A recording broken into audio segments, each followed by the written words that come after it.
we are doing Mishlei Yud Aleph 10:11, and it says Makor Chaim Pi Tzadik Ufi Rashaim Yechase Chamas.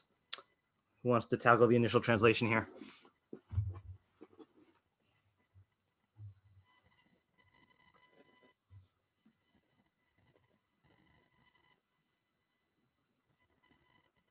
No one?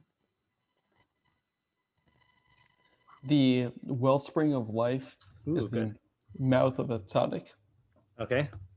All right. Of a righteous person. Okay, good. Ufi Rashaim Yechase Chamas. Yeah. And the mouth of Rishayim covers up robbery, or I think maybe aggression. Yeah. So let's do violence / robbery. I think those are the two main translations here. Okay, anyone have any, before we even ask questions, anyone have any like realizations here? Let me just say hey. I know that's a vague question.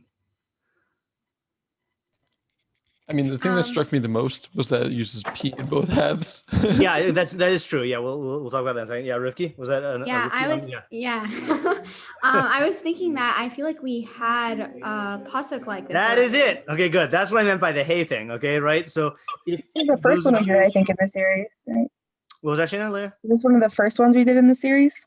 It was about 5 weeks ago. So I just want to show you what we had the last time we had this year. So Mishlei Yud Vav Brachos LaRosh Tzadik Ufi Rishayim Yechase Chamas. Exact same second half of the pasuk. So the blessings to the head of the tzaddik and the mouth of the wicked will conceal violence.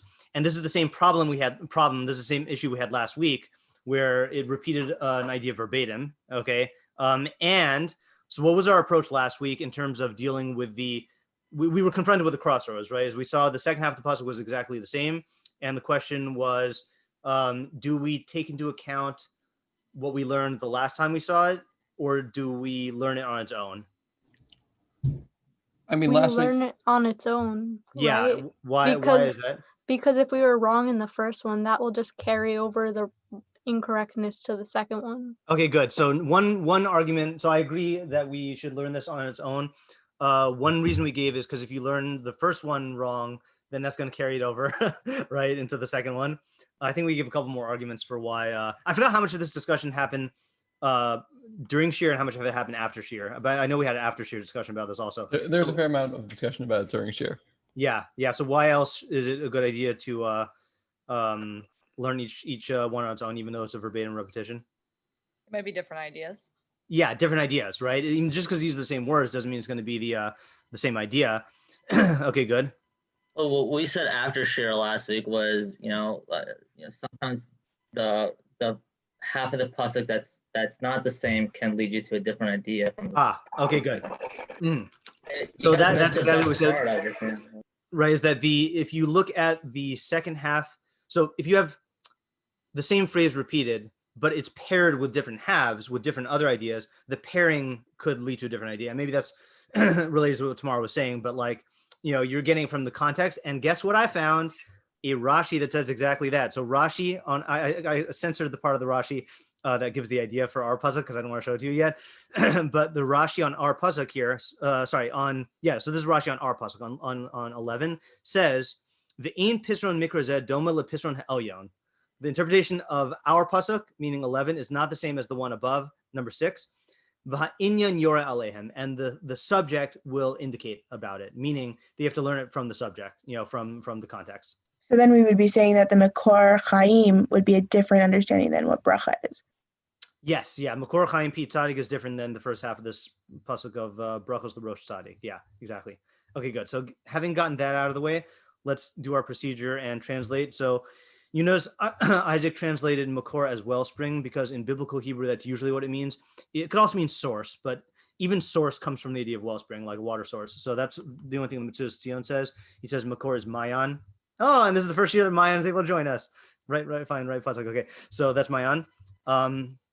Sadigon says very subtle changes. I don't know if this matters, but I'm going to translate it anyway. Divrei hatzadikim. Oh, actually, I guess that's not a minor term, but whatever. So divrei hatzadikim, the words of the righteous, makor hachaim, are the wellspring of life. V'divrei harashaim, and the words of the wicked, yichasim chamasam. So that's a little hard. Their violence / robbery will cover them or conceal them. Yeah. Okay. So that's a little weird. I also forgot to mention, by the way, that I think we had this last time. The second half of this pasuk could be read in two ways. Okay. So you can go, you could say Pi Rashaim is the subject and Hamas is the object. So the mouth of the wicked will cover violence. Or you can say that Hamas is the subject and mouth of the Rashaim is the object. So, and the and violence / robbery will cover the mouth of the wicked. Okay, and those are both equally legitimate ways to learn the pasuk. It's not like it's a funny reading. Those are just two ways to learn it. Okay, fine. And the Targum Ksuvim says Mabudachai Puma de Tzadikaya Ufumhum de Rashie Nachasa Chatofa. I think that's just a straight up translation. The only thing I would note here is he translates. I think Hamas is Chatofa is like snatching, so I think that's robbery. Okay, so fine. We're gonna just delete that. Then we have the art scroll. The mouth of the righteous one is a source of life, but the mouth of the wicked one conceals their intended violence. Okay, you gotta put in the bracket there. The righteous man's mouth is the wellspring of life, but the mouths of the wicked conceal their malevolence. Malevolence, I'm not a fan of here. Hamas, I'm pretty sure is action. Okay, maybe it comes from malevolence, but Alter says the righteous man's mouth is a wellspring of life, but outrage will cover the mouth of the wicked. I think I was outraged at that translation the last time also. I don't know why, where he gets that from. All right, so I think these are similar enough we could delete them. Okay, so questions, and I put a reminder to myself, remember the thingy. This is a reminder to me. So Tamar gave me a suggestion last time, which I actually do. I try to do in my Mishlei classes in high school, and something about the Zoom format made me forget. What we're going to do is like this. Okay, after we come up with all the questions, before we get into the sharing of the ideas phase, we're going to take like a minute to think silently, okay, instead of just rushing to the questions, okay? And the people who have ideas can use that time to like think about their ideas, and the people who don't have ideas can think about ideas. Okay, so what are the questions and problems here? What is the wellspring of life? Yes, what is the wellspring of life? Now, I'll point out, by the way, the Mefarshim, without going into ideas, the Mefarshim make a big deal about how it just says that the mouth of the tzaddik is a wellspring of life. So a lot of them go out of their way to say that there should be a chaf there, okay? That there should be a chaf, meaning that it's like a wellspring of life. I thought that was kind of obvious. Like, I don't think it's literally a wellspring of life, but I guess the question is like, what is the wellspring of life? Is the tzaddik's, is the mouth of the tzaddik a wellspring of life or like a wellspring of life? Okay, I guess an actual wellspring of life? Yeah. Okay, meaning is it even a metaphor? I guess is the question here. Also, And what the metaphor even means. And what would the metaphor mean? Yeah. What, and if I should say metaphor, I did because I was thinking wellspring. I feel like it's included in the first question, like what is the wellspring of life? Like either metaphorically, we know what it is literally. Right. Well, we don't know what it is literally. Is the mouth a word or action? Hold on just a minute. Just a wellspring of life. Okay, you know what? I'm actually going to split this into two questions. Okay, what is a wellspring of life? Okay, I mean, is it just another word for a wellspring? You know, so regardless, in other words, if we just saw this phrase in isolation, wellspring of life, that itself would raise the question. Then the next question is the mouth of a tzaddik an actual wellspring of life, or is it like a wellspring of life? Meaning, is I guess the what is this, a simile and a metaphor and a simile, right? No, actually, no, not metaphor. Is it literal or is it a simile? But isn't that obvious? Like you said, that's what I'm saying. Is that I would have thought it's obviously a metaphor, but some of the Mefarshim don't take it that way, you know. So I guess it depends what the wellspring of life exactly. So that's why I like the fact that you asked that you led with the question, what is the wellspring of life? And by the way, just before we get into the next question, what if you look at the pasuk as a whole? What argument could you make that it's not a metaphor? Because like usually the first thing is a person that does an action. Okay. So, but you could say that the person is the tzaddik right. here, right? The second half of the pasuk seems more literal. So if they're mouthing, perhaps that the other exactly one. Right. So that was one of the things that struck me about this pasuk is like it says the mouth of the tzaddik is in my mind like a wellspring of life. So I was thinking, well, what is the wicked person's mouth like? I mean, it would be either a wellspring of death, or it would be like polluted waters or something like that. So the fact that it doesn't have a metaphor in the second half might imply that the first half is literal. Or you could just say that no, we're supposed to fill in, like the first half is a metaphor, is a mushal without a nimshal, right? It's the metaphor without the meaning. And then the second half is the nimshal without the mushal, and you have to fill it in, So I think they're good arguments to make both ways. So I think that's a good first question. Shane, later, you had a question, or were you going to make a comment on this question? I think that question holds my question, and mine was just less. Okay. Worse worded. Sorry. Okay. It's fine. All right. What else? I have a question. I know we're not really supposed to compare pasukim, but I was wondering. By the way, you're allowed to compare pasukim as long as you say that I know we're not supposed to compare pasukim. That's like the unofficial rule. Okay. Yeah. Good. I'm glad I passed the test. Good. No, but I was just wondering that pasuk that talks about how I forgot the exact wording, but it basically says that what the words of chachamim are like springs or that whole thing. Yeah. Are we supposed to take something like a different idea from that because the wording is different? Because that's just the first thing that popped into my head. Well, if we have, let's just extrapolate from a methodological principle here, right? Is that if the second half of our pasuk is exactly the same wording as another pasuk, and we're supposed to think of it independently, so then we should definitely apply the same thing to a common metaphor. Now, you might be right that that after we learn the idea here, we'll see that there are commonalities between this metaphor and other ones, and then we could explore that like we did in the after party last time, right? When we after people started leaving, and we used the we compared this to the other pasuk and tried to see what was in common, what was different. So maybe we can find that if you remember, and if we have time, then we could try that. So do you not think it would be, at least until after, a good idea to think about, it used river there, so what would wellspring mean here? No, I think we should take this on its own. Okay. Yeah. Okay, what else?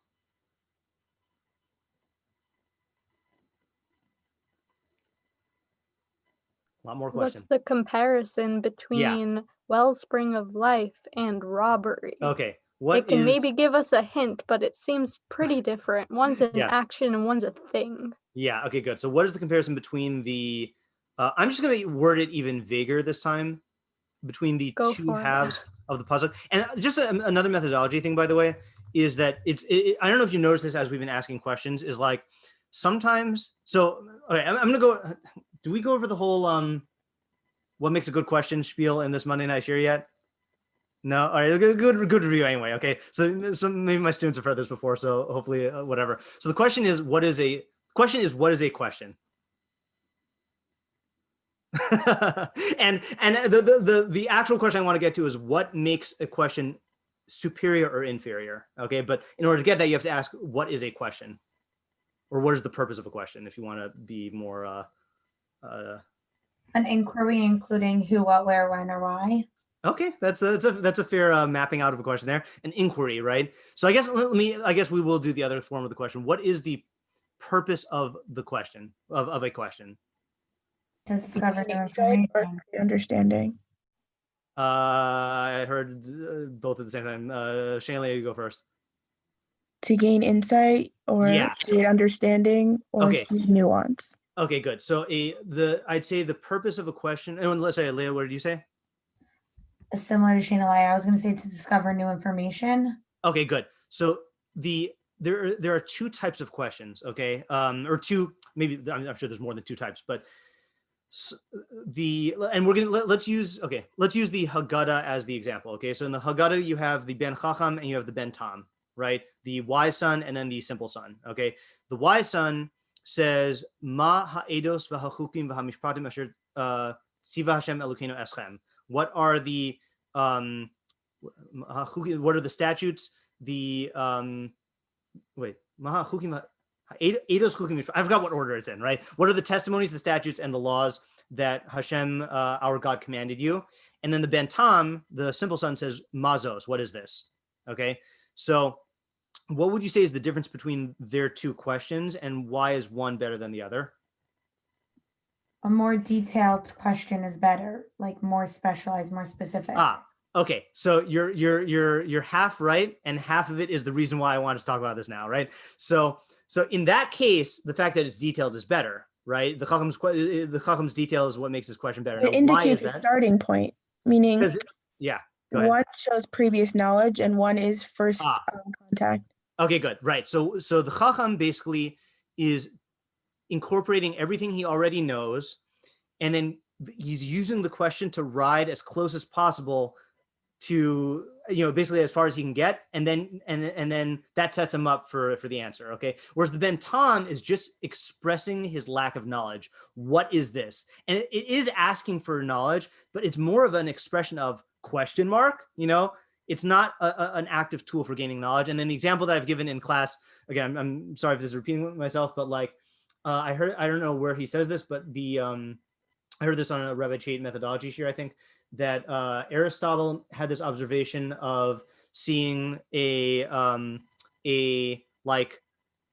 white parent give birth to a black kid, and then that kid grew up and then gave birth to a white kid. Okay, so the Ben Tam, the simple son, would just say, "What the heck happened?"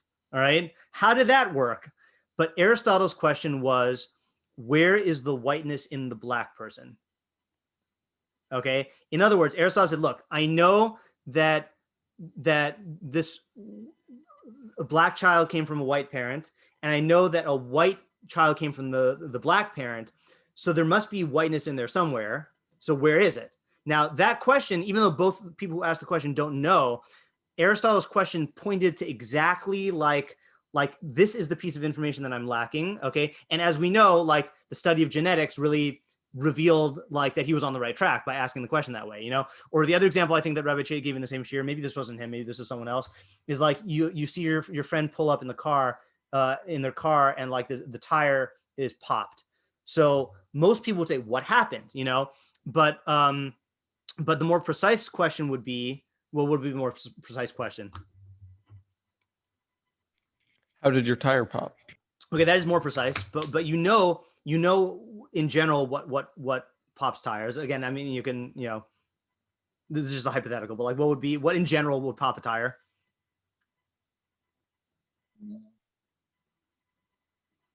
A nail. Yeah, right. Something sharp that you ran over, right? So the more precise question would be, what sharp object did you run over that popped your tire? Okay. Now, this is where we get to the point I wanted to make now, which is that, before we get to there. And in the Chacham's question at the Seder, he already knows that these are mitzvos. And he already knows that the three categories of mitzvos: chukim, where the reasons are not obvious; eidos, which are reminding you of past events, memorials for past events; and then mishpatim, where the reasons are obvious. And he just wants to know what they are. So he's already got his categories, and then he's just asking for the information that he lacks, which is, what are these particulars? Okay, so generally speaking, that's the best way to ask the question. However, sometimes if you make your question too detailed, it closes off routes and answers from the get-go, So Those let's say are leading questions. Yeah, they are like leading questions in a court trial, right? I guess they're leading questions. I'm just reluctant to use that phrase because sometimes they have the effect of leading you, and sometimes they have the effect of just blocking something out, So let's say, for example, in the case of the tire popping, it's not always a sharp object that you run over to pop your tire. Sometimes it could be that the material wears out, or like the temperature or something like that. I don't really know about tires, but like it could be something else. So if you ask the question that way, then it will limit you, So the art. Can I make a suggestion? Yeah. Sorry, I just like absorbing how you're describing this. It kind of clicked in my head in a certain format. Is kind of what you mean that that questions, as we're saying it, are a method for establishing reality. And so depending on what question you ask, you'll understand more about reality or less about reality. So if you ask a very technical question, you can load it up with lots of details, but you're only going to learn a small technical piece of information. Whereas if you can ask more broad categorical questions and learn generally how things are applied, then you can funnel it down later to the technical things. So meaning starting with large understandings and then move.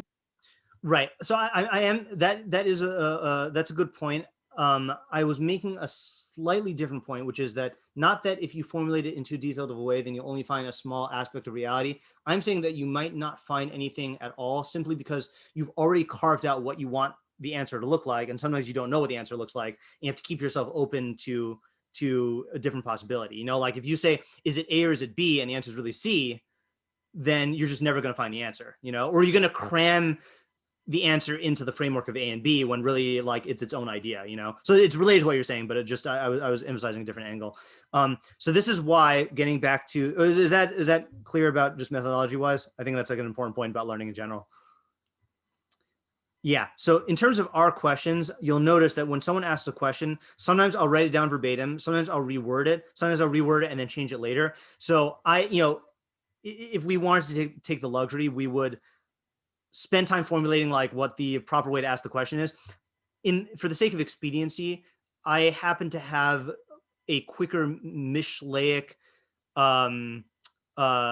intuition. So I'm relying on my intuition to know whether formulating the question in a specific way is better or formulating in a general way is better. So let's say, for example, Stephanie just asked the question, how are these two opposites, right? How is a wellspring of life the opposite of covering violence? And then she went on to specify how they don't seem to be opposites. One is a thing and one is like an action.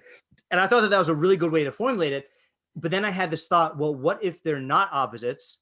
What if the relationship is different, or what if they are opposites, but not in those exact respects? So I pivoted to like, let's phrase the question in a general way and keep us open. And if we discover it's opposites, so then fine, then we will go down that road, but for the question here, then I kept it general. What do you mean?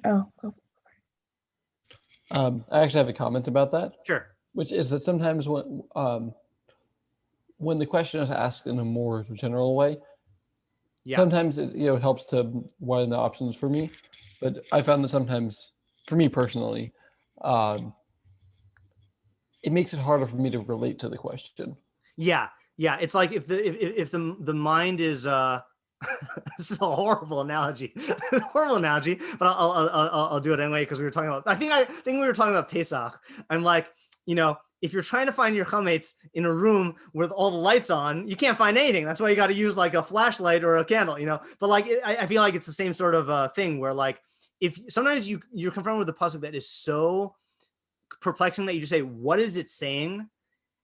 Or what does it mean? And then there's just no particular footholds for the mind to work with, So like, sometimes you need to formulate it in a specific way, not because that's the best question, but because otherwise the mind is just, there's like a decision paralysis in terms of, not even decision paralysis, just a paralysis. You just don't know where to start, So yeah, it's an art to getting your questions right. And this is why, by the way, just to advertise Mishlei here, because we're always trying to sell more Mishlei, that he says in the beginning that it's lahavin imre vina, that one of the purposes of the book is to understand statements of understanding. And part of that is to be able to decode, to learn more Mishlei. But like I hold, and I don't know if what Mefarshim say this, but if you learn Mishlei correctly, it will train your mind to be a better Gemara learner, or to be a better scientific thinker. I mean, it's training you in analysis, and it's amazing that he wrote a book that gives you, specific insights into decision making, but also trains you in the art of analyzing texts. So it's just like it's a nice package deal here. Yeah. Okay. Is the emphasis of this pasuk P, as in what is P, and then the first half, because the first half of the pasuk seems to be written like saying what it is for the tzaddik, and then the second one, what is the function of the P in this pasuk? Okay, yeah. Something by the way you asked that made me want to actually write down what Stephanie said. Okay, is the first half is describing what the tzaddik's mouth is, and the second half is describing what the Rashaim's mouth does. Okay. And is there significance to writing it twice as opposed to, I know we're not saying previously, but previously the last one was like a half. Yeah. You mean writing the word mouth twice? Yeah. So this is something that Isaac also mentioned, which is, it occurred to me also as a minor question, which is this is not just a question like comparing to the previous pasuk. A lot of pasukim in Mishlei, it is rare to see a pasuk in Mishlei repeat words, so when it uses the same word twice, it does seem to be drawing our attention to that, so the question is like, what is, this is not a good question, okay, but what is being conveyed by speaking about mouth in both halves?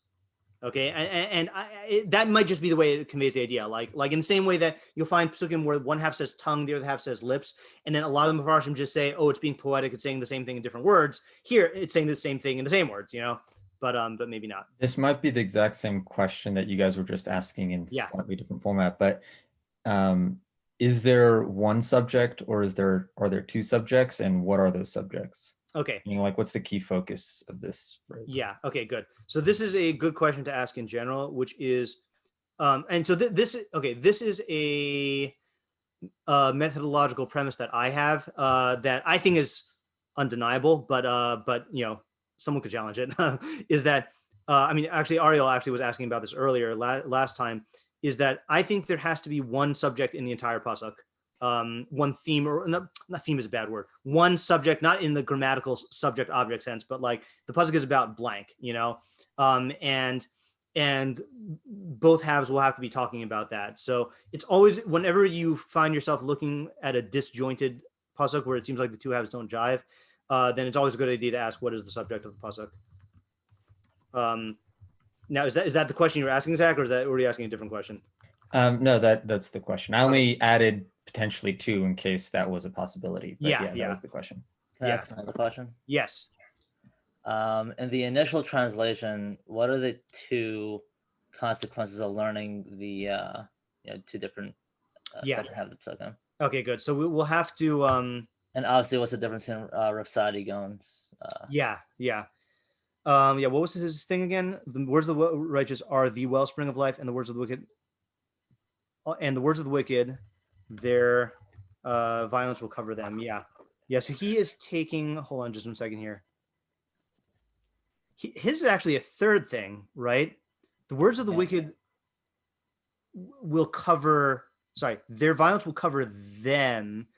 Does it mean that it'll cover the words, or it'll cover the wicked? Wouldn't it be like the first translation?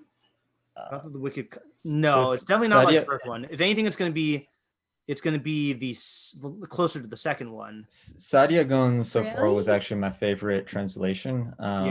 Because it seemed like it clearly made the words the focus, like the focus of this sentence is the words. And how the words are actually act differently depending on who's using them. Right. Okay, that is a good observation here. Yeah, Rifki, what's the problem? I realized I completely did not read it enough times. Okay, that's fine. At least you realize it now. Would it be wrong to translate the Sadyugon as their words will be covered with violence? I don't think will be covered works out grammatically. Because Yechasem means will cover them, and Chamasam is their violence.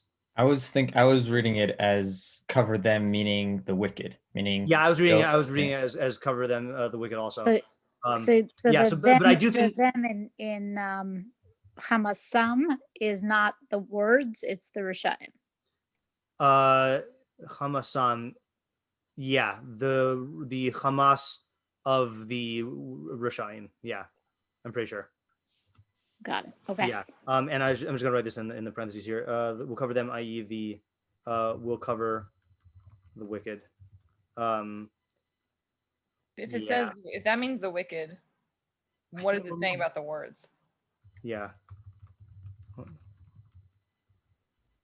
Yeah. I mean, it's hard to tell. But what was the question? If the last few words there mean that the Hamas will cover the wicked, then what is Divrei Harishayim? It just seems like a floating phrase. It doesn't mean anything. Yeah, it is a flowing phrase. That's what you see how I snuck in the little that thing. And the words of the wicked. I guess the violence of their words. Yeah. So So I think maybe this is the best translation. The violence of their words will cover the wicked. Verbal assault. Yeah, I don't know. It depends on what you mean, what it means. Yeah. So I guess Chamasam is the Hamas of the words. The Hamas of the words of the wicked. Yeah. Okay. I think so. Yeah, it is a tricky thing. I mean, he is adding in. He's trying to squeeze a lot into this here. So just to break this question, I mean, Ariel, your question was on what's the implication of the different translations here. So I think we'll just keep that as like in the translations, but we can break this down into its parts, which is what is Hamas in this? Hold on a second. What is violence, robbery in this context? Okay. How will the violence, robbery of the wicked cover them, or how will they cover their violence / robbery? I don't know if this is too specific of a question. Yeah. But according to Rav Sadia Gaon, what does he mean by the words of the wicked? Is that daily speech? Is that sayings? Is that teaching? Okay. What? Okay. So I'll put this under Sadia Gaon. Sadia Gaon. What are the words of the wicked? Yeah. That's good. And likewise, according to Sadia Gaon, but really according to probably the main thing also, what are the words of the righteous? Okay. What is the mouth of the righteous? Really, that's the question, because in the original, yeah, I mean, yeah. interpreting it. Right. So I guess in the regular one is what is the mouth of the righteous? Which we asked. Sadia Gaon would say, what are the words of the righteous? Yeah.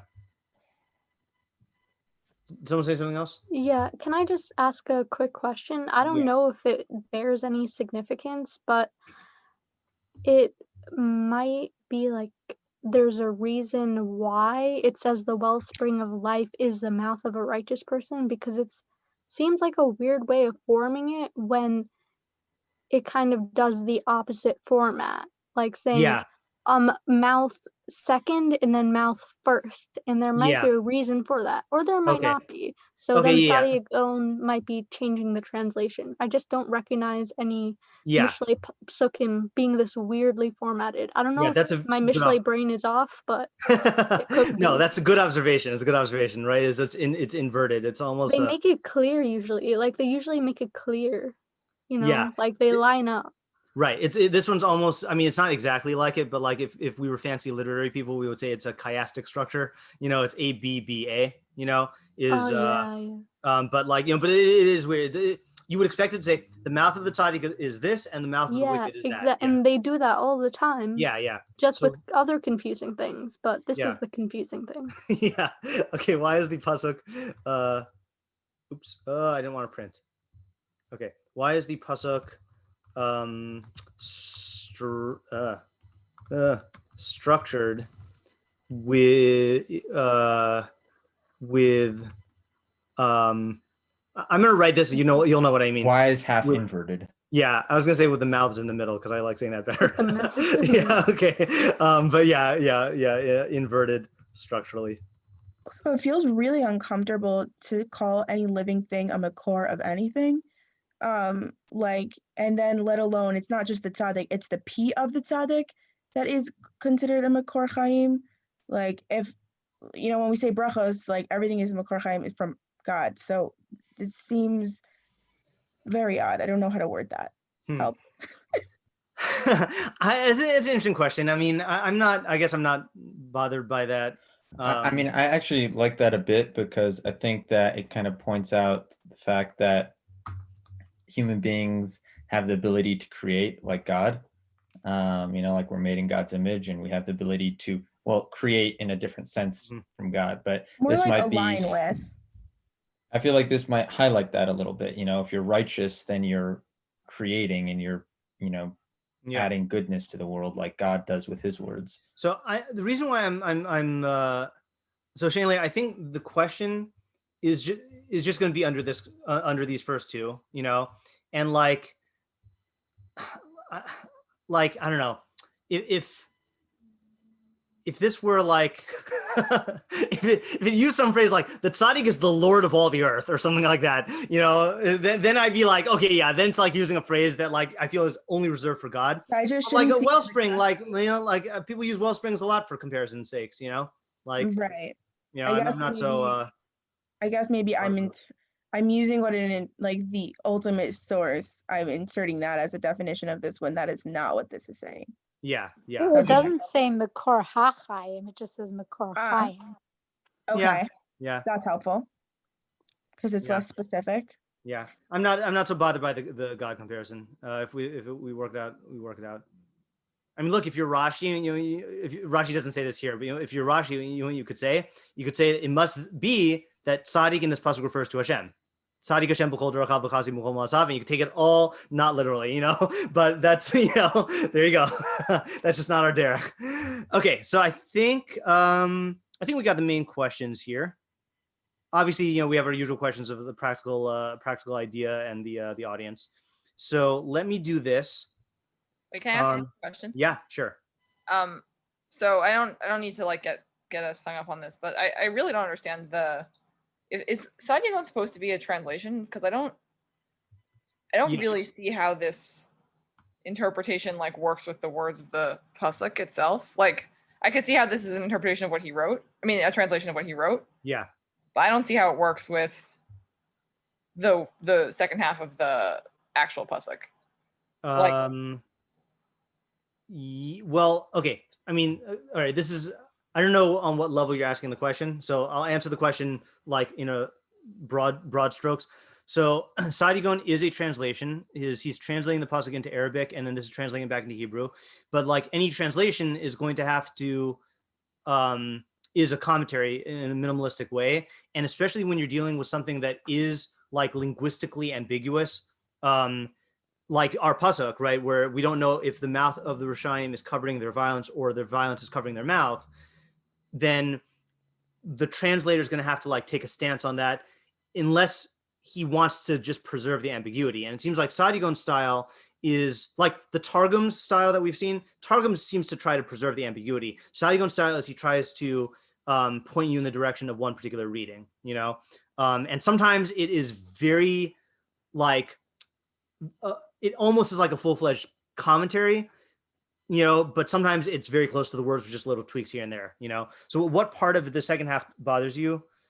Because mouth of the Rishaim, let's just compare word for word. Mouth, he's saying is words. Rishaim is Rishaim. Yechase will cover. So he's saying what they will cover.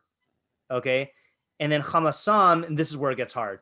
Their violence will cover that. No, you know what? It really is like,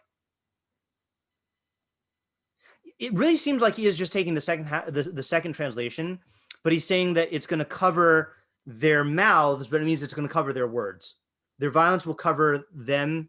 It'll cover the wicked and their words, or just the wicked. Could he be saying that the words, and I don't know if we asked this before, but that the words of the wicked will cover up their violence?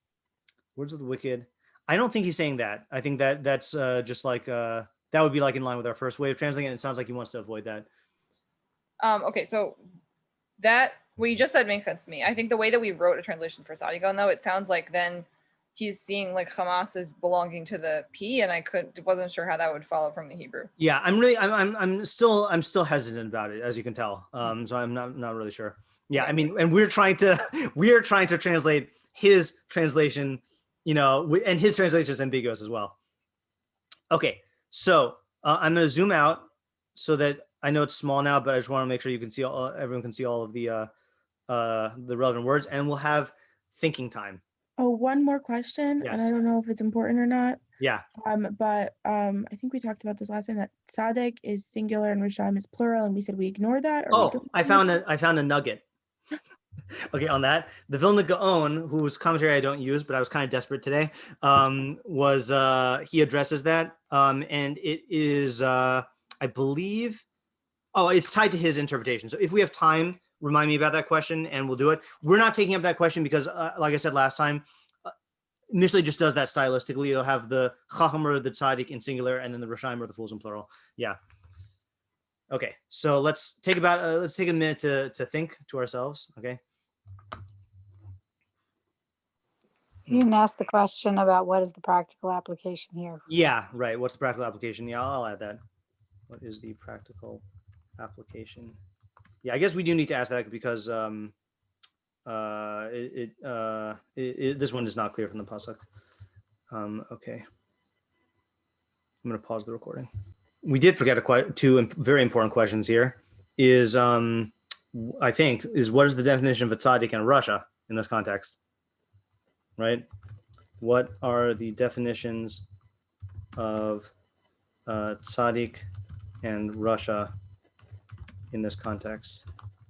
Why does it keep capitalizing my T's? I'm not a chassid. Okay. Also, the Sadigon translation makes them both plural. So yeah, like Rashi, that's steamrolling over your question. Yeah. All right. I have a question. Yeah. It's kind of an addition to the 9th question. Yeah. But why specifically the words, not like actions or like thoughts or anything like that? Yeah. I feel like those are more true than words. Okay, let's do, that is in the 9th. Yeah. Okay, so why is the pasuk emphasizing their words / mouth? Yeah, and what's weird about it, I think, also, is it sounds like the wicked are engaged in violence, yet it's still emphasizing their words or their mouth. On Shifra's question, could we say, obviously, like there's probably a more complex answer, but could we say that because the first half of the pasuk is speaking about the mouth, that the second half, because it's kind of like the subject, I feel like, which is also, I guess, answering number 4 a little. Right. But I guess, Shifra, your question, though, is why is this the subject? Right, like even in the first half, even when it's talking about mouth, like why that? Yeah. Meaning, I think I'm kind of editorializing your question a little bit, Shifra, but like maybe because I don't know what the first half is talking about, but I feel like if we just said the mouth of the tzaddik, is a wellspring of life, we wouldn't feel like that's weird. But then saying that talking about the mouth of the wicked interacting with their violence or concealing their violence, like the emphasis should be on their violence. That's like their wickedness is going to somehow have to do with that. So why revert back to talking about their mouth? Yeah. Wait, can I say something on that, or should I just wait until after? No, you can say something. Yeah. Okay. So I think we're going to segue into answers now. Yeah. So on what you were just saying, is it possible that it's specifically saying P because it wants us to focus on it? Because I feel like there's one type of Russia to commit violence. Like you would kind of expect that. Like when you think of Russia, one of the things you think of is that. So is it possible that it's trying to allude to a different characteristic of the Russia? One of being, not only does he commit violence and robbery, whatever it is, but he also covers it up somehow with his words. Yeah, that's definitely a possibility. And that is also why question number 12 is important, because we might just be assuming definitions of tzaddik and Russia, but here we might be talking about a specific type of someone who's a Russia through their speech or whatever it is, That's a good observation. Yes, Suzanne? So I have like one answer that might, I guess, combine some of the answers together. Sure. And let me know if I get into that trap of comparing one pasuk to. Okay, sure. Yeah. Okay. So my thought for the first part, so I don't know if this is considered cheating, but when we started translating, I actually looked up what a wellspring is just to make sure I got the idea. Okay, sure, that's fine. Yeah, that's not cheating. Yeah. So what I got from it is that, so I think Google said it's basically a place that originates and is bountiful of something. What was it again? Because I X it out, but it's basically something that sources. It's an original place that something originates from. I'm not wording it correctly. Yeah. But so the idea that I got from that was that I was thinking about the mouth of a righteous person. So I was either thinking about the Torah or someone I don't know, Avram, Yitzchak, or any righteous person that we learn about in the Torah. And I personally just think about how I had this all in my head. I always do this, but I just thought of it as a way where the way that we basically originate our actions and words and everything from all these righteous people, and all that comes from the Torah. I'm not sure if I'm like wording it in a really clear way, but I pretty much think that that's what it means. Like it's from like anyone that's like righteous in the Torah, like with I think I'm like kind of going on the path where I'm like comparing one of the pasuk that we did last time, how we look up to the tzaddikim and we kind of like copy their actions, and then like with the mouth of the wicked covers the violence and robbery. I was thinking about how like those like the Holocaust, and it's like a really big example, like the mouth of the wicked caused like this like huge violence. Right. So like that was like my interpretation of it. Okay, so there's several elements there. So one is, I think, a very important point, which is that the wellspring is a source of it's an original source, right? Obviously, in the world, then like even the stuff in the wellspring comes from like the water cycle, right? But that was an inside joke. But like in terms of the way we relate to it, then the water starts in the wellspring, right? So that's like one clue. And then the other point that Suzanne said, that it's true that we think of the when you think of a wicked, like you think of a wicked person going and like beating someone up, but as Suzanne said, like the real damage is done through their speech, like through them convincing other people of a certain ideology or enacting a certain plan and exerting control over stuff. Like if, again, I feel like we said this, maybe we said this at the last post that we had this on, but like if Hitler only had use of his fists, he would not be able to do much damage. It was his speech that really was the key to his the evil that he perpetuated. Schneeweiss. Yes, Leslie. Even Haman was able to use his mouth to conceal his evil, violent tendencies and convince the king that he should wipe out all the Jews. Right. The Russian that you're talking about here is not the thug on the street. Right. That's a good point. Right. Genius, the evil genius that is able to manipulate huge, areas of people and conceal his violence. But see, I don't. Is that person concealing his violence? Yeah, like, in Haman example, yes, you're right. But like Haman, he did, and by Hitler, Yamach nobody in the country knew that he was exterminating the Jews. That's why it was called the final solution. Special education camps, transit camps, right? So resettlement camps. I guess the question then has to be another question which we didn't ask is covering from whom, right? Because he's not concealing it from the people who he's working with. He's concealing it from other people. Well, that's how it has the greatest effect. Right.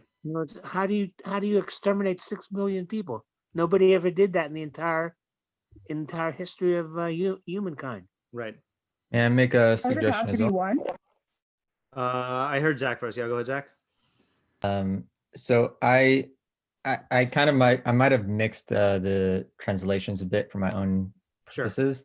But I think that I'm going to try to address like some key questions that stood out to me. One is what is like the practical message here? Yeah. And two is why focus on words? Okay. And so the way I'm reading it is basically it's a variant of how you translated Sadiagom, but it's the words of the righteous are the wellspring of life, and the words of the wicked covers their violence. Okay.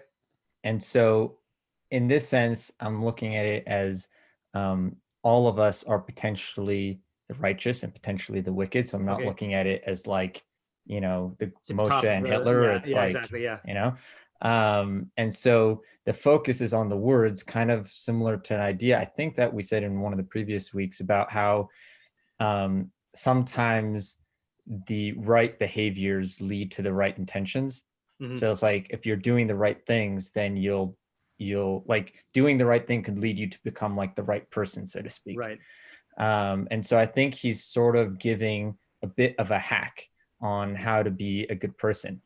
And he's saying like words are something we all use. It's free, you know, we can use as much of it as we want, and we can use them in very different ways. And righteous people, if you look at the way they use their words, they're constantly using their words to the benefit of those around them. And that's the wellspring of life, you know, so they're offering encouragement, comfort, inspiration. So their words are very valuable, and they give people, you know, starting points to grow in whichever ways they can. Right. Whereas a wicked person uses words very selfishly.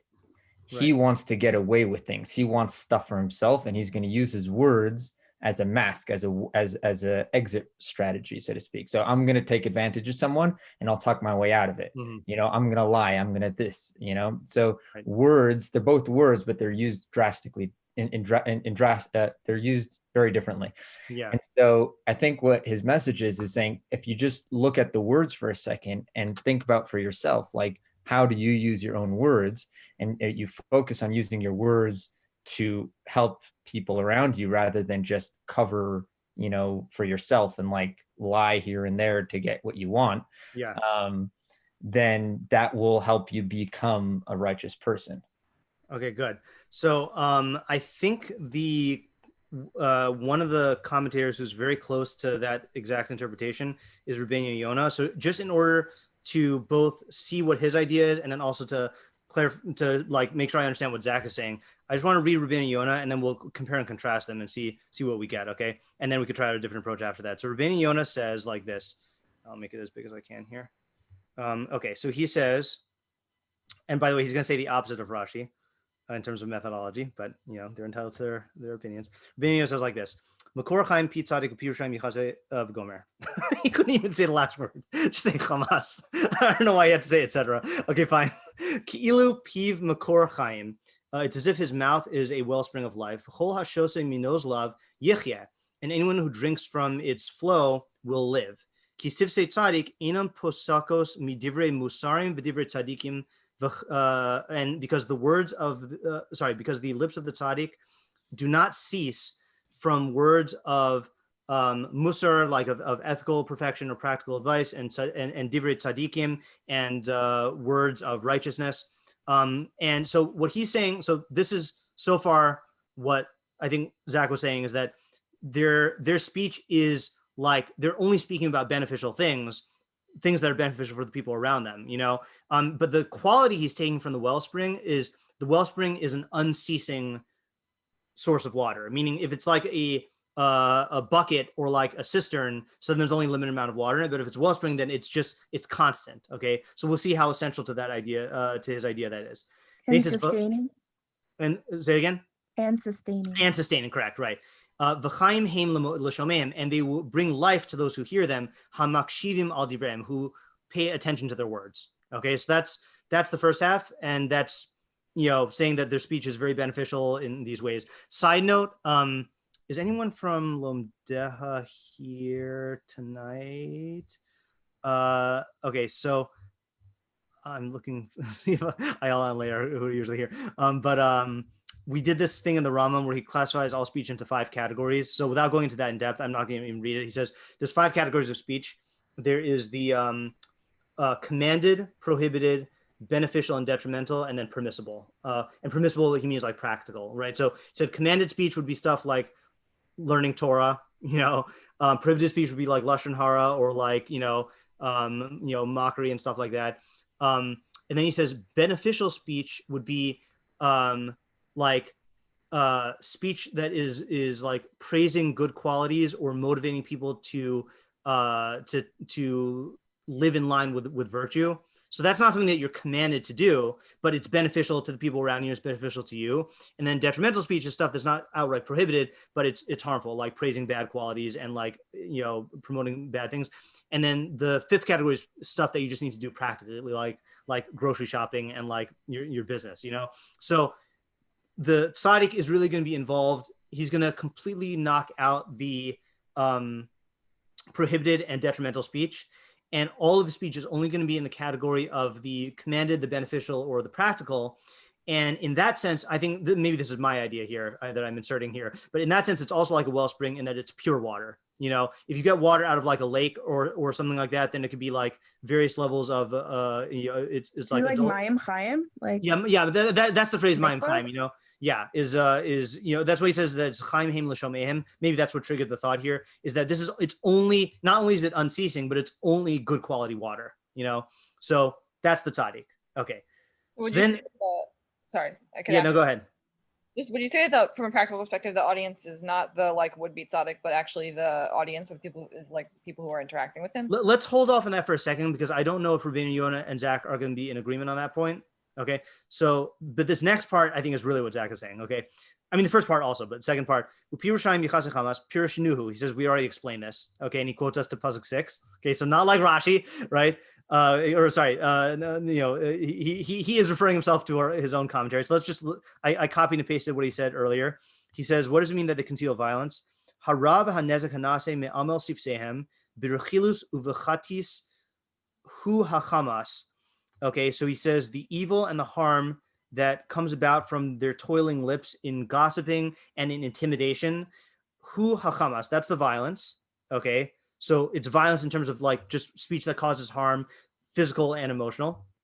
V'yaspik, so this, I think I'm reading this correct. V'yaspik l'chasosam, and it's enough to cover them. Levad hachamas b'maseim, aside from the violence in their actions. Inyan ki chamas levanon yichasecha, like it says, the violence of the Lebanon will cover you. So I think what he's saying is it'll cover you, not it'll conceal you, but like it's so much that they're gonna like drown in it, like meaning like it'll like overtake them. Okay, I don't know what he means by that, but let's now go to the Rבינו on our pasuk. So now he has to explain, well, if it's the same as what he said before, why is it repeated? V'shana bezeh ha'inyan, it repeated the idea here. La'aroch hefech midas sifsei harasha mi sifsei hatzadik, to compare the opposing nature of the trait of the wicked lips to the trait of the righteous lips. Ki rova sefer, because the majority of this book, Mishlei, laharos kitsave hatov uktsave hara, is to show you the extremes of evil and the extremes of good, or extremes of good and extremes of evil. Ulahodia richukam, and to teach you that you should distance yourself. Ulahodia richukam zemize, and to teach you how far apart they are, the hefkam, and how opposite they are. Ulhiskarev el katsave hatov, and to encourage you to bring yourself close to the good extreme, b'chol ma'amate koach, with all of your might, uladas, and to know ki im yiskarev el midas hara, and to tell you that if you come towards the bad trait, yagia min derchahu el katsave hara, then that of a hamar, then that will lead you to the extreme of evil and bitterness. Asher gila lecha alav, which he revealed to you. So he is saying, like you know, like what Zach said is like, you know, this is not, when it says tzaddik in Russia, we're not talking necessarily about Moshe Rabbeinu and Hitler, but or maybe we are, but that's not the point of the pasuk. The point of the pasuk is to show you that you should try to emulate that kind of speech in order to arrive at you know, the as close to the extreme of the good as possible, and that if you indulge the bad, then you're going to end up being on the spectrum of the bad. So now that I say it, I'm realizing it is slightly different than what Zach was saying, but let me say the commonality, and then like use this to clarify each idea, right? So Rבינו Yona is saying basically that the speech of the tzaddik is always beneficial, and for the listeners, people who pay attention to it, it's going to benefit them. The speech of the Rasha is always harmful, and it's funny he doesn't say the effect on the listeners specifically, but he's saying it's going to be enough to cover them, and I don't know what that means. Oh, you know what? Maybe he's getting that from the context of the other pasuk, because the other pasuk was talking about drowning in brachos, right? Now this is talking about drowning in violence. So maybe that part's not relevant to what we were saying. In other words, scratch that part out. Maybe we have to come up with a new interpretation of this, of covering with violence. Okay, but then he's saying the purpose of the pasuk. Is it covered like covered in blood, covered in violence, as in it's? I think so. I think yeah, not like submerged, but yeah. Okay, so that was what Rבינו Yona was saying. So I don't know what he's saying for the second half, and then Zach was saying that. I'm just trying to see where the difference was here. So feel free to jump in, Zach, if you want to clarify. Yeah. To me, the difference was actually what Tamara was saying earlier. is I actually really liked how Rubenu Yona said it.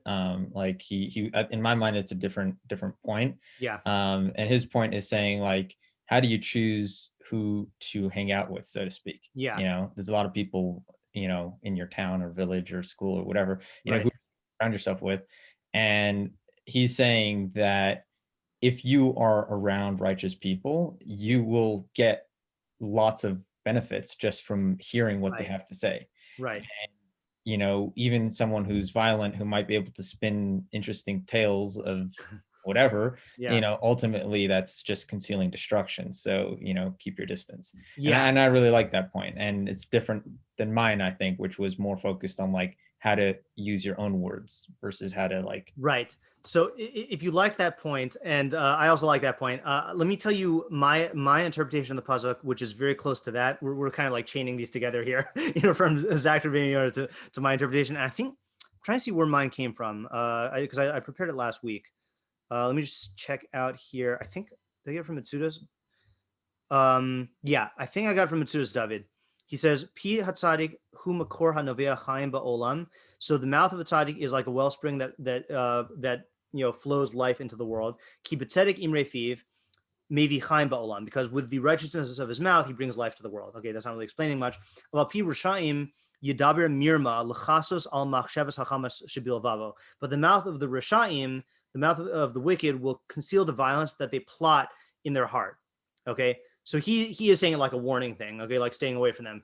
So what I was thinking, so when I heard this, I was like, okay, fine. So that's nice. Okay. Like tzaddik says stuff that's beneficial and the Russia says stuff that's harmful, but like, this is obvious. You know, why do we need to know this?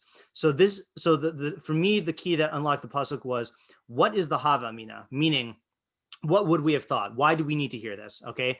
So if you convert each half into that, so apparently, who's the pasuk talking to? It's talking to someone who knows that tzaddikim say beneficial words, but do not go out of their. The listener will not go out of their way to like put themselves in their presence to listen to them. Okay, and similarly, they know that people who are wicked will conceal violence, yet they'll hang around them. Okay, and the question is why? Why in both cases? Why would you not? If you know that tzaddikim say only words of chachma and benefit, and you could learn from them at every moment, why would you not just like spend as much time as possible listening to them? And then on the other side, if you know that that you can't trust the wicked and that they're going to harm you and they're going to only be out for their own selfish self-interest and like treat you as an object, why would you put yourself in their vicinity and like fall prey to their tricks? And it'd be bonus points if you get one answer that explains both of them, if it's not just two separate ideas glued together. So I'll ask the question. I have an answer, but yeah. Well, maybe like just kind of a quick, like, I don't know if it's a cop out. Like you kind of think with your like heart or your desires a lot, where it's not like, oh, I'm going to do this because it's the best for me. Like, yes, I'm going to have this donut even though I am diabetic. Like that's not how people think. Okay. So maybe they're not thinking about it. This is talking to someone who doesn't really think about who they hang out with or the ramifications of everyday life. So it's just okay. So that's definitely a possibility. And like, you know, if we're having the you know, Mishlei is talking to different audiences, and the youth, you know, the Mishlaic youth, I think would definitely like would fall prey to that. I have a different answer though, and I'm going to try quick unify. Suggestion. Yeah, go ahead. Is I don't know if this is enough of a general archetype or not, but it's possible that a person wants to feel good about themselves. Yeah. And so when they're around righteous people, they feel inferior. And when they're around wicked people, they feel superior. And they like that. Interesting. So I had an answer stemming from the same source, but a different emotion. Okay. Which is that anyone else want to say, sorry, because someone else. Yeah. Can I also, I was thinking something a little bit different, which was that I think it's easy to sort of like trust your judgment. Yeah. Like you think like, okay, like, you know, they're going to say good things, but like, I know the good things and like, I'm okay. Like they're going to say harmful things, but like, I'll know when they're saying something. Exactly. So that's what I was thinking, right? Is that it does come from overestimate. It does come from ego, but it's like this feeling that like, yeah, the Rishaim will trick the other people, but like, I can see through it, you know, but not realizing, well, that's what all the other people said also, you know? And then same thing with the tzaddik of like, yeah, it's beneficial, but like, whatever, like, I'm good, you know, like, I got this, you know, like you don't realize someone, and I guess if you've had, you know, if you've had the pleasure to be around people who are like this, then like, it is, you know, like, you just want to like sit there like with your hands in your chin in your hands, like just like drinking in their words, because like just everything that they say is like this thing that you're going to be either thinking about for a long time, or like it's this useful piece of information, or like it could be transformative, you know. And I think it's very easy to just like not realize that there's an art of living, and there are people who are good at it, you know, and like and the way that they convey that is through their words, is through talking about it, you know, like that's one of the things that, again, I mentioned this a couple times on this in this shiur. I haven't really mentioned it so much in my other shiur. I don't know why it comes up in this one a lot, but like I discovered earlier this year the Tim Ferriss podcast, and one of the things I like about it is the whole podcast is him interviewing people who are successful at what they do and just asking them what they do and how they got there, you know. And like what you're dealing with here is, obviously we're not talking about Torah tzaddikim, although he did interview Rabbi Lord Jonathan Sachs, which is a very, very good interview, which I recommend listening to, because it's Rabbi Sachs and it's Tim Ferriss, but he'll be talking to these like tzaddikim in their fields, you know, and just asking them practically, like, how did you know to do this? Or like, what were your worries and concerns? And like, and everything that comes out of the mouth is just like useful. And with a tzaddik, with an actual like Mishlaic tzaddik or Torah tzaddik, you know, then it's in, like I said, it's in the art of living. It's in like how to be a functional, like good human being, you know? So there's just so much to get, but people just don't realize that, like, you know, they don't realize that there is an art of living and that they need it, you know? Everyone thinks that they know how to live in some way, you know? Yeah. Rabbi Shameless? Yes. May I offer another approach? Although the more I'm thinking about it, it might be similar to Zach's. Okay, before you do that, just are there any questions? Because we've just chained together 3 approaches here. I don't want to move too fast. Are there any questions on either of those ideas? Can I add onto your approach? Sure, go ahead. Can we just So- restate the 3 approaches, like Yeah. separate from each other? Okay, so I'm gonna try. Okay. Where am I? Let me work backwards. All right. So my approach is it's aimed at the listener and telling the listener that no matter how much you think that you're in the know, you have to guard against the Rishaim who are going to take advantage of you, because they're very good at being Rishaim. Okay. They're really good at it. That's what makes them Rishaim. Okay. And they can victimize you and deceive you without you realizing it. And it would be in your best interest to hang around the tzaddikim and listen to their words, because they're very good at being tzaddikim, you know, and they know how to talk about it, and you could benefit from that. And don't think that you've got it already. Okay, that was that.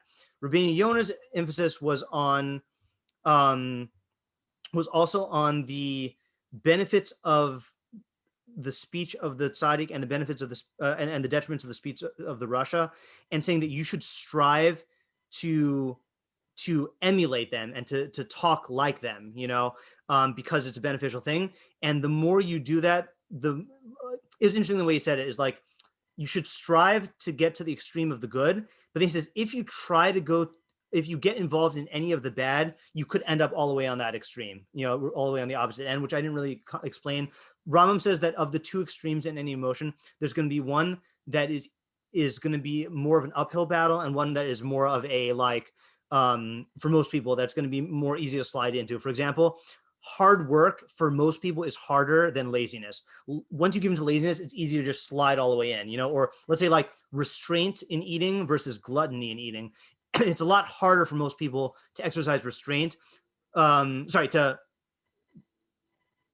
lot easier to fall into the trap of the overeating than to fall into the trap of over restraint, you know? So it sounds like what he's saying by speech is that if you start speaking this way, you're going to very quickly slide into like the worst end of that. So that was Rביnu Yona's. And then Zach's original idea. The last time Zach said his idea, he was talking about the Rביnu Yona. Zach, what was your original idea? Oh, are you muted? Sorry, I forgot to hit the space bar.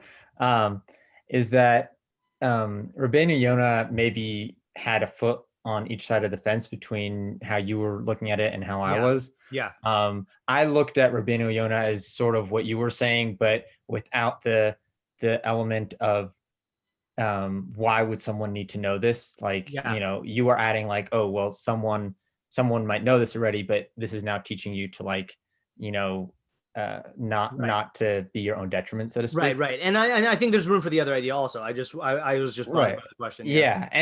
But that was also like, generally though, from the listener's perspective, was how I was hearing Rבינו Yona, like who to surround yourself with. Yeah. But he also did at the end have an element of you know, who to be yourself, which was how I was approaching it. Right. Which was like, should you use these words or those words, and that will help you become that person. Good. And I think the specificity of your practical advice was good, because it's not just saying I want to talk like a tzaddik.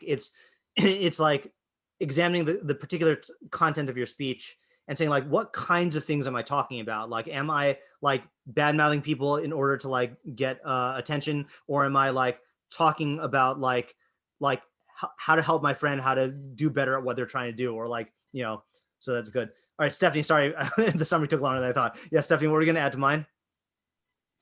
Okay, so you said that we shouldn't have our ego kind of dissuade us from like being like, oh, we won't be tricked, or oh, we can't learn anything. Yeah. But like, there's the difference. Oh, did you just mute yourself? Or are you trying to demonstrate covering your mouth or something? Or did you just get kicked off? Consequences that surround sorry. them. So the way I see it is like the well, like we were saying the other pasuk, but I think, can you your hear audio me? cut out? My computer's rebelling. Yeah, your audio cut out. Start can again. You hear me? Oh my god. You're delayed. Hello? I think. Okay, you're delayed. Yep. Stephanie's delayed. I'm gonna try to chat to say that she's okay. I don't know. All right, I guess she hears. My internet. I think she's still delayed. 2020. I can't say 2020 anymore. 2021. Okay. So I don't know what to do about this. I think she just signed off. I'm not seeing her anymore. But okay. So in the meantime, we'll see what happens when she gets back. Ariel, you want to say your idea? Actually, I think it's similar to yours now. Okay. With their summary, but I do have a little twist to the second half of the pasuk. Mm-hmm. Can it be possible that maybe the violence and the robbery will cover the good things that that Russia says? That's definitely possible. I'll tell you why I'm saying that. Okay, that's a creative read. Yeah. I'm saying that because obviously, you know, we have, you know, we're attracted to, you know, good things people say, you know, like what you said, you put it beautifully with like, you know, someone is an expert in their field, they're tzaddikim in that field, and you're just in awe of what they're saying, and you just want to soak in everything they want to say. Yeah. And I do agree with you that it's for the listeners. However, there can be listeners that can be fooled by people speaking. You right. know, by it may seem that they're, you know, that they're saying great things and that it can be influential. However, don't let that be the only thing you look at. You also have to look at their actions. Right. See if they're actually, you know, their actions are in line with what they're saying. If not, then that should be your line of demarcation between whether or not you should listen to them or not. Right. That's a good point. That is a good point. And I think that the pasuk is assuming that you have access to knowledge of these people's actions, because if you didn't, then you can't apply the pasuk anyway. So like, in other words, the pasuk is talking to someone who knows that this person is a Russia based on their actions, and yet is still falling prey to their speech. Okay. Yeah. I'm back. Okay. Yeah. Stephanie, go ahead. Hopefully I'm sorry. My internet is okay. really bad. I'm and then after Stephanie, I just wanted to say the game plan here. After Stephanie says her idea, I want to really quickly answer the question of the singular versus plural, and then we'll call it quits for tonight, or we'll officially end this year, and then we can still talk as we usually do. Yeah, Stephanie, go ahead. Okay, so ironically enough, I kind of was going to say something similar to what Ariel said. Okay. So you said, how do you like avoid No, my question on your interpretation was, how do we avoid this practically? How do we know if we're listening to a righteous person? And how do we know if we're listening to a wicked person? Right. The way is you see the actions and then the people around them and how they are, because the wellspring of life, you'll kind of see the type of community it breeds and the type of kind of creation there is, and like kind of, good things breed good things, and then bad things will breed more bad things and destruction. Yeah. So you're just able to see like the fallout from a crater, or just like this really nice, beautiful well. Yeah. Okay, that's good. Yeah, good Mishlei there. Good Mishlei, Stephanie. Yeah. All right, good. Yeah, I think that's a good compliment to this idea. Last point in terms of the question of why it says tzaddik in singular and Rishayim in plural. So this is from the Vilna Gaon, and I realized I was thinking about, you don't need his interpretation of the pasuk to get this. In fact, he puts it in brackets. So I'll just say it without going to his interpretation. So he says a tzaddik, a single tzaddik can be beneficial in this way, but with Rishayim, they really need to band together in order to do harm. Like, they're not going to really be, if you have one Hitler like yelling stuff and no one is cooperating with him, then there's like virtually nothing he can do. But the single tzaddik, through his words, can benefit tremendously. So I thought that idea, I feel like you're going to be able to plug into whatever interpretation of the pasuk as a whole you take. That also lends insight into what kind of speech it is, because you can have one person say something that's defamation, and then it completely ruins somebody's reputation also. Right. And that'll only work though. Right. But that's only going to work though if you have people who are susceptible to believing defamation, So the word of the tzaddik himself is the makor chaim, and it causes, even without the other I'm not sure I'm seeing the idea. In other words, the words of the tzaddik have this capacity to enlighten and to teach and to, yeah, I mean, are you saying that like you just apply the same idea for the tzaddik? Yeah. So it's okay. Well, I guess you need one drinker. You need the multiple wellspring giving and you need the over. drinker. Right. So if you have someone who is drinking from the well, then even one tzaddik is enough to produce that good. But with Rishayim, you're going to need many for them to do real damage. Yeah. I would say the same thing though. Yeah. Like by the tzaddik, you could, if you have one drinker, then that one drinker will benefit, and like you'll do good to that one drinker.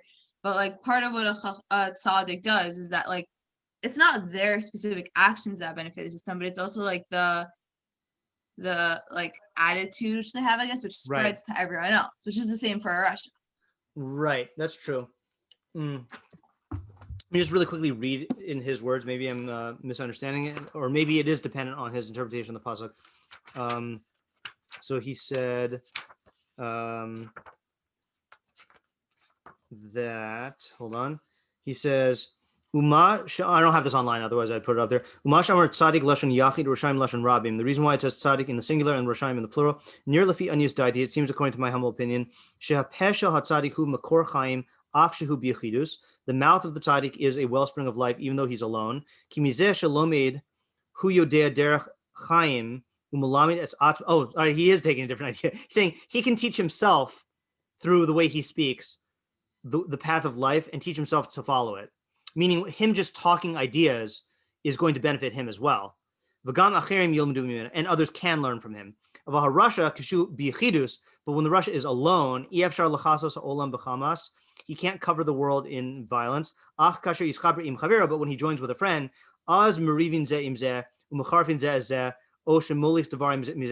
so then they will band together, or they'll insult one another, or they'll fight with one another, or they'll team up.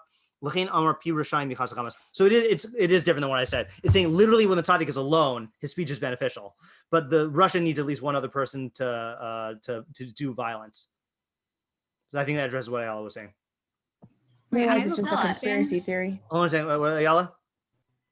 I still have the same problem, because like the Russia, it seems like from that he was saying it's like interpersonal relationships, because using like start arguments or spread corruption. Yeah. But But like for the tzaddik, it seemed like he was saying like like learn true ideas, I guess, and Right. teach himself true ideas. But the Russia could still be like spread in his own minds, like creating these false stuff, which I mean, I think I still bad. Right, but I think that's not violence, though. I mean, he's certainly corrupting himself more, but I don't think he's doing violence. So the difference is just self-harm violence. Wait, hold on a second, Ayala, what were you saying? So the difference is just that like the tzaddik, just like the character of the tzaddik, like I guess the definition of a tzaddik is that it's like the thing itself is like, I guess, spreading truth, but like Yeah, in other words, the good of the tzaddik speech is the truth and the learning, okay, and that he could do alone. And the bad of the Russia's thing is the violence that it causes in the world, or that it covers up. Meaning, like, in order to cover something up, there has to be another person, right? In order to have that interplay. That's true. I just don't think that's what the Vilna Gaon was saying. I think he again, I didn't read his interpretation of the full puzzle, but it sounds like he's saying to actually like have this speech result in violence. It was very similar to the Ron. He was also talking about Rechilut. Oh yeah. Can you say that the things that the people accept without thought are because of there are a lot of people saying it all at once, so that gives it the appearance of truth. But the truth itself, you just it's truth because of what the content is. You don't need, right. you don't need to hear it from a lot of people. Right. Yeah. That's definitely true. I just methodologically, by the way, I just want to remind us that I don't think that this is a significant question, okay, about the singular versus plural. So my standards for what answers I have for this question are very, very low. Okay, in other words, like if we don't get any good answers to this question, I'm not going to be bothered because I think this is just a stylistic thing. Yeah. Okay. Again, I really don't like. I've already gone 10 minutes over. I'm going to officially end this year, but we can continue talking about this. I don't like it when people feel like they have to stay until the official end and then they get guilty and then they so officially ended, but we'll keep talking about the idea if anyone wants to talk about it. Thank you. You're welcome. I have a question. Thank you, Rabbi Shmuel. People You're are welcome. filing out. Yeah. Okay. Yeah. Thanks, Leslie. So my question was, in terms of the second half of the pasuk, I think that because what Ariel said about how you really have to look at the actions of both. I'm just wondering, because it doesn't speak about the actions of the tzaddik. It specifically says the words. Yeah. So are we even allowed to not are we allowed to say that idea, but is it plausible to say that? Yeah, because the same thing I said to Ariel before is the Mishlei Psukim have to be practical. They have to be talking about a practical thing. So if you didn't know that this person was a Rasha, then you wouldn't be able to apply the pasuk. So the pasuk must be assuming that you can identify this person as a Rasha, and the pasuk must be assuming that you can identify this person as a tzaddik. Or alternatively, just to push back on that for a second. Do you mind if I just push back on that idea for a second? Yeah, go ahead. Is alternatively, it could just be talking about identifying righteous people and wicked people. So if you see a person who, whether they're popular or not, or well-liked or not, but their words benefit those around them, then you can identify them as a righteous person. And if you see someone else who might be the most popular person, in town, but covers up, whatever they're, violent, whatever they're covering up with words, then you can identify them as a bad person versus the righteous. But didn't we say in Eov that can't prove you can't look at the situation of a tzaddik and say based on that he is or isn't a tzaddik? We're not talking about tzaddik in terms of God. We're talking about tzaddik in terms of Mishlei. No, when they were saying that Eov can't have been a tzaddik because he's suffering, and because you're suffering, therefore you can't be a tzaddik. So do we extend that to other things, or that's just in the nature of suffering? That if it, I think that's a completely different subject. That's talking about I'm not sure what that has to do with this. This is talking about a person who's who's doing actions and saying this things. Is definitional. A tzaddik will always be a makor chaim. This is I know. I think I'm fine saying like Zach did that. It's like a spectrum, you know. Okay. Yeah. Wait, so I guess my Although, question sorry, I should say, was- hold on a second. When I say I'm comfortable with that, I'm fine if a person wants to interpret the pasuk that way. My interpretation did rest on the premise, I think, that like it is talking about like people who are really, you know, righteous and really wicked, because it's the extremes. Yeah, Rifki and then Mark. Yeah, so then I guess what I was really asking was, in this pasuk, like just to clarify, at the end of the day, are we saying that in both halves we are speaking about words, but should we be really looking out for the action specifically of the Rasha, and then for the Sadiq, we don't even necessarily have to do that because his words are so beneficial to everyone else around him? Yeah, I think that's a fair statement to say. Yeah. Okay. Yeah, Mark. I just had two questions. One, you know, how is this teaching us anything, at least from the Russia perspective, you know, different than, you know, by Chava, that, you know, but, you know, Tera Etz Kitov, you know, Nechmad, you know, that, you know, basically if you're saying that, you know, you think that you know, you basically like, you think you can withstand the Russia, you know, but it's like you're really approaching it as there's something desirable here. Like, you know, you're tricking yourself. So how is this teaching us something different? And then the second question I had was how is this teaching us like what a Russia is? You're telling us that, you know, is a tzaddik is, you know, wellspring. The Russia is, you know, source of Hamas.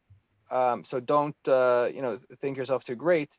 But you know, if you think yourself too great, you're not really understanding what really is a Russia. What's a tzaddik to be able to benefit from this pasuk? Well, I mean, I think that is the answer, right? Is that like that But we're talking. We're saying learn from their, like, look at their actions, you know, and see, okay, this is a Russia, this is a tzaddik. Right. But you're really tempted, you know, in both regards, you know. So you have overestimation. So it's not like you can really see, well, this person's a Russia, and I'm just going to overestimate myself that I can, you know, withstand this. No, but if you know the pasuk, then you won't make that mistake. Isn't that what I'm that's what I'm saying, that the pasuk is warning you about, meaning that it's like, you know, you the pasuk is, first of all, just to answer a question that you led for your second question, this pasuk is not defining a tzaddik in a Russia.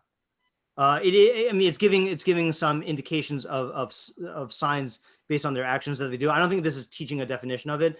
I think that's, you know, that's lots of other pasukim in Mishlei, but it is presuming that you can identify them, and it's saying that if you identify them, and then you are like confronted with this decision of like, can I associate with them without being harmed by the Russia, or should I not assume that I could do that?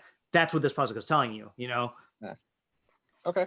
And then with the tzaddik also, but I'm saying that the common mistake here is, and I was trying to emphasize this before, but like that the mistake is to think that there is, that there's not an art of living. That's really the mistake. That the average person does not think that there's actually an art of living that can be done well and that can be done corruptly, you know? And like, and that's why they don't see the tremendous benefit of a person who is a tzaddik and how much I can gain from that, from being around them. And like, that's why they don't view the Russia themselves as like, this Russia is not like fundamentally different than other people who I'm going to interact with, like the jerk on the street, like, fine, I have to avoid in a little way, but whatever, you know. But no, the Russia can really like manipulate people in a fundamental way, you know? Okay. Yeah. Rushni wise? Yeah.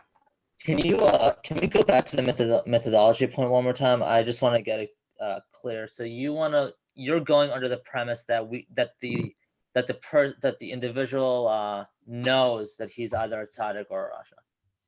Yeah, because otherwise, the pasuk is basically telling you that you should listen attentively to the words of a tzaddik, and you should avoid getting trapped by a rasha. Now, if you didn't know that this is a rasha, then how could you possibly apply the pasuk? How can you possibly apply the pasuk?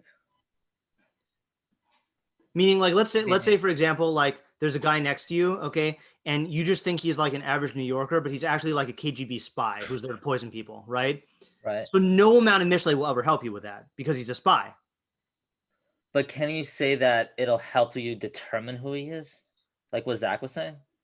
Yeah, if you, I like you could that. take that approach. You could take the approach that this is giving you the signs from which you can infer righteousness and wickedness. Right. And I wasn't saying that because I'm assuming that this is talking about like someone who's excellent in there being a tzaddik and who's excellent in there being a rasha, like the extremes, you know. But you still like your way better.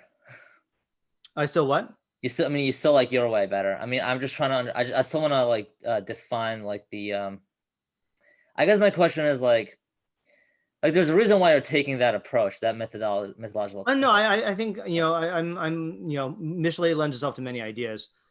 I think the reason why I like my way better is because I'm not there's something that I'm not keen on the idea of like the message, the practical message of like trying to emulate that type of speech. Or I'm not clear on it. Either way, I'm not sure. You mean like the practical application?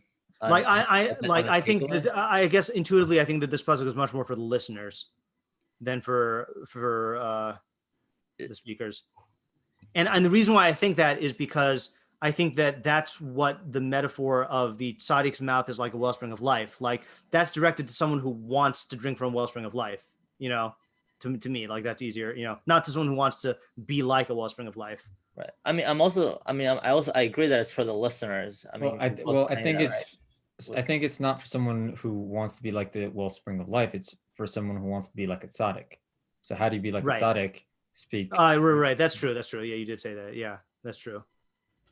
Wait, Zach, who were you talking to? Me, myself, or you're talking to me? Okay, so he's questioning you. I'm just re-explaining my position. Why? Yeah. Okay. Yeah. So I hear what you're saying, and I think that the fact that the metaphor is saying like a wellspring of life, like I don't know, like the to me like that plants this idea of like, oh, this is a desirable thing. So like the desirable thing is the wellspring, which is his words, not like. I guess the reason why I intuitively go to the speaker instead of the listener, is because he's talking about words. He's not talking about listening. Meaning, like, if the focus was listening, then I would agree. Yeah. See, I think this is definitely a machlokus in intuition, and like it's, you know, I don't think there's anything wrong with what you're saying. I'm just trying to. Same. I actually quite like that approach as well. I think it's a great approach. Like when you were reading Rבינו Yona, I was like, oh, that's great. Right. But yeah. Really quickly, also, I don't know if either, you know, any of you will be like, oh, that's a good idea. But I do think that both of your ideas could be kind of combined, because I think that it could be speaking to both parties at the same time, meaning that if you're taking like Rabbi, your approach, and you're saying that it's speaking to the listeners, then if it's speaking to the listeners and it's saying, oh, you should associate with these types of people because they speak very well and they have great ideas, etc. And then eventually, because you're associating with that type of person, you will eventually, hopefully, become the listener. I mean, the speaker. The speaker, right? Yeah, that's true. I like that. That's true. That's a good point. Yeah. Playing peacemaker, but also no, it's good. It's good. It was a legitimate peacemaker, not like it just like told them the mezuzah, you know. Yeah. Okay. Good. Yeah. No, go ahead. So are we okay? Fine. Do we have time for one more question on Rashi? Yeah. Before I forget, I meant to actually say this before. I'll announce this in all my WhatsApp groups or whatever. But next week should be on schedule with a normal Zoom link, which I'll send out. But then the rest of January, I think it's like 2 Mondays. Then I'm on break, so I'm no shiur then. Right. Yeah. Have fun. Yeah. On Rashi, okay. Where was he last week? Where was Rashi last week? I was wondering the same thing. What's going on? I was wondering the same thing. I don't know. Maybe Rashi also holds that there's no order. He took a break like you are. Yeah, I know. I don't know. I was bothered by that as well. Like, come on, Rashi, that's a nice methodology point. So hold on. Let me just think this through. If Rashi didn't say last week, okay, maybe it's possible. Maybe he's just it's because taking he that specifically approach. didn't apply that idea there. Yeah. No. That's a possibility. I mean, I it's don't know. possible. It's possible, but I don't think so. I'm just looking up the Rashi really quickly. I don't think. It's also possible that I just didn't look at the Rashi because I don't look at Rashi so often. No, he just didn't say anything. Yeah, I looked at it myself. I was like, Yeah. he's weak. He's weak in Mishlei. I don't know. I No, love him. ask Rabbi Zimmer. Rabbi Zimmer is holds by Rashi on Mishlei. Really? Yeah, that's his whole Thursday share is Rashi on Mishlei. I know. I haven't really going to that lately. Do you see my? You probably didn't see my Facebook status. I saw it. I saw it. Did? Yeah, The one Rashi. I said I was reading a Rashi and I was like, finally Rashi says a clean, like nice idea. And then I realized I was reading Matsuda's David and I wasn't even Rashi at all. I didn't get that far into your post. Yeah. I just read the first two lines because my phone, so you read all of Rashi, but you won't read all my Facebook statuses. I see how it is. Yeah, I'm a lurker on your Facebook account. What do you mean? Yeah. Alrighty. Thank you, Rabbi. Good ideas. All right. Thanks. All right. Until next time. Thank you. Thank you. Yeah.